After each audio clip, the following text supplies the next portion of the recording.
결국 그 사회주의에 대해서 좋게 생각하는 그런 분위기가 저희들한테 있었죠. 그래서 저도 대학 시절에 통일혁명당 사건에 연루되었었습니다. 그리고 제 바로 사무소는 박성준 씨라고 그분은 징역 15년을 받았는데 그분은 한명숙 총리의 남편되는 분입니다. 예. 그래서 사실은 그때 한명숙 씨도 감옥을 가야 되는데 부부를 같이 집어넣지는 않기 때문에 한명숙 씨는 바깥으로 나왔습니다만은 그때 그렇게 통일당 사건에 연루되었었고 저만 아니고 대학생이라 절 필연이라 그냥 훈방됐습니다만은 저도 사실 그때는 그런 식으로 생각을 했었습니다. 그런데 제가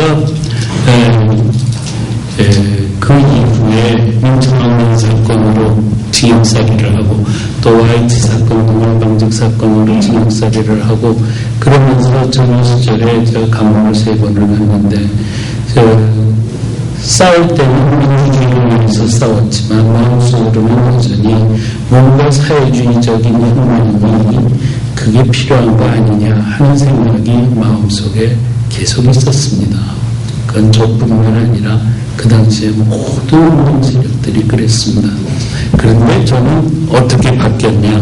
제가 82년에서 88년까지 미국에 가서 뉴욕에서 프린스턴 신학교를 다니고 미국에서 목사 안수를 받았는데 그때 제가 미국에 와서 왔을 때가 바로 재미동포들이 북한 방문이 시작될 때였습니다. 저는 북한의 실상을 알고 싶어서 북한 다니는 사람마다 찾아다니면서 그분들의 얘기를 들었죠. 그런데 한 주일씩 다니는 분들한테는 별로 들을 얘기가 없더라고요. 그냥 겉만 보고 왔어요, 그분들은. 근데 가끔 가다가 자기 아들네 집에 가서 한 달 동안 사는 사람이 있더라고요. 저희 한 할아버지가 한 달 동안 황해도에 있는 자기 아들네 집에 가서 살다 왔습니다. 이분이 하는 얘기를 들어보니까 놀랍기가 그지없었습니다.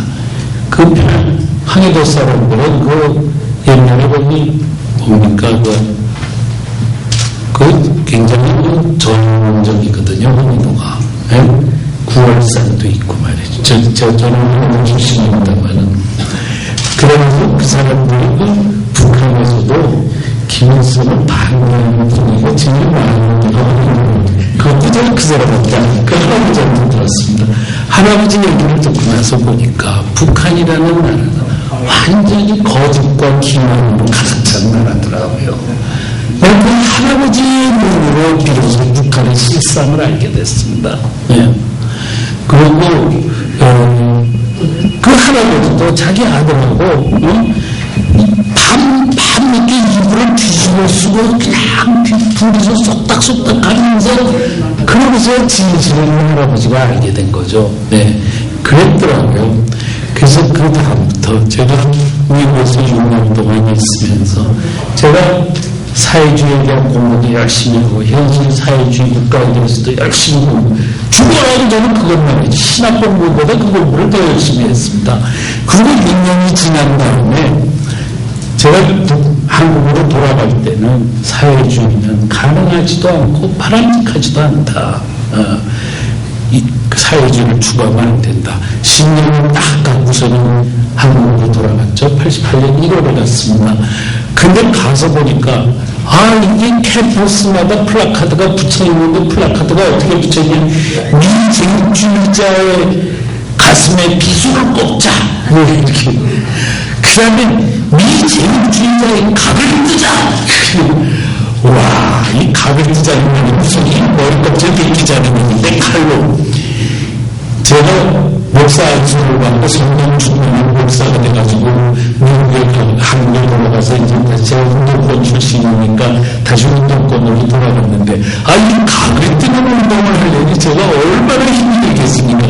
그래서 저는 한국에 가서 굉장히 고민했습니다.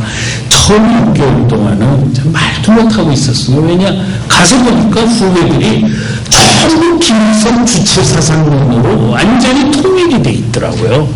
기독학생운동, 기독총연운동, 산업선거운동, 일반 학생운동 다 완전히 김일성 주체사상파.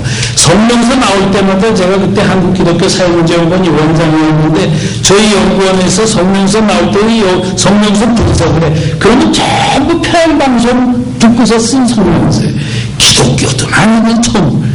6개월이 지난 다음에 저는 가만히 생각하면 나이가 40이 넘어가지고 연구원의 원장이라고 와가지고 내가 후배들 눈치만 보고 있으면 되냐? 내가 하고 싶은 말 해야 되지 않냐?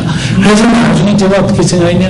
내가 운동권에서 내가 출당하는 아니기 때문에 내가 할 말은 해야 되겠다. 그래가지고 그 다음부터 내가 후배들 만날 때마다 너희들 말이야 기독학생 운동을 하려면 기독교 신앙의 기초에서 성경의 기초에서 운동을 해야지 어떻게 김일성 주체사상을 이끌어서 운동을 하면 그게 무슨 기독교 운동이냐 이러면 이제 제가 따지기를 시작했죠.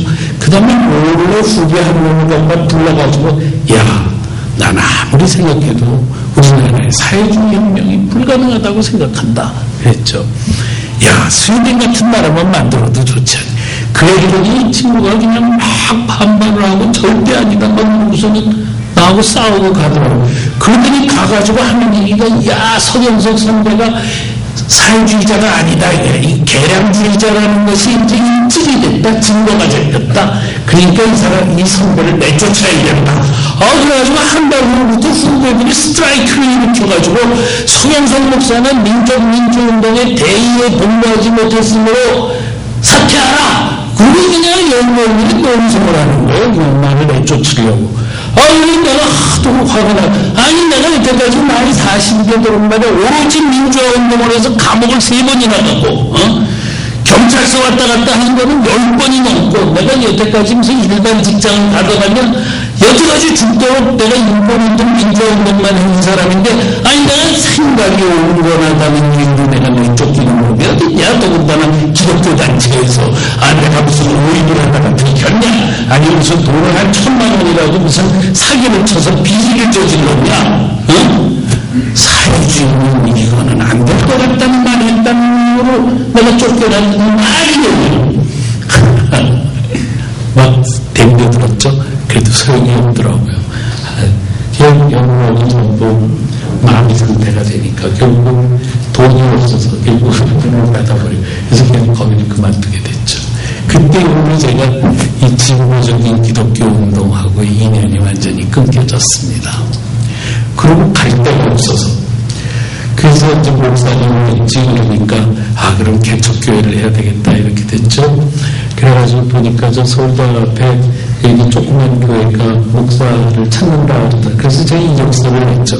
알고 봤더니 거기는 영남의 권사회가 세운 교회예요. 그래서 그분들이 내 이력서를 봤더니 서경석 목사? 서경석 목사는 빨갱이야. 안 돼! 이렇게 되더라고요. 그래가지고 제가 목회를 가는 일이 맥힌 겁니다. 그때 제가 그냥 목회로 갈 수 있었더라면 지금쯤은 아마 목회자로 이름이 나지 않았을까 그렇게 생각이 되는데요. 그 길이 맥혀버리는 바람에 그 다음에 이제 뭘 할지 몰라가지고 시기에 빠졌죠. 그때 친구들이 전부 와가지고 야 천하의 서경석이가 여기서 주저앉은 운동이야. 우리들이 재정적으로 좀 도와줄 테니 새로운 운동을 시작해봐라 그러더라고요. 그래서 용기를 내서 새로 시작한 운동이 경실련이었습니다. 여러분 경실련이라는 단체는 우리나라 시민운동의 역사를 시작한 단체로 되어 있잖아요.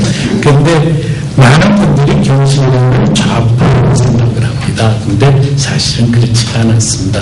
경실련 운동은요, 그 당시에 목숨 내놓고 좌파하고 맞짱 서서 대결을 한 단체입니다. 그리고 경실련이 왜 가능했냐?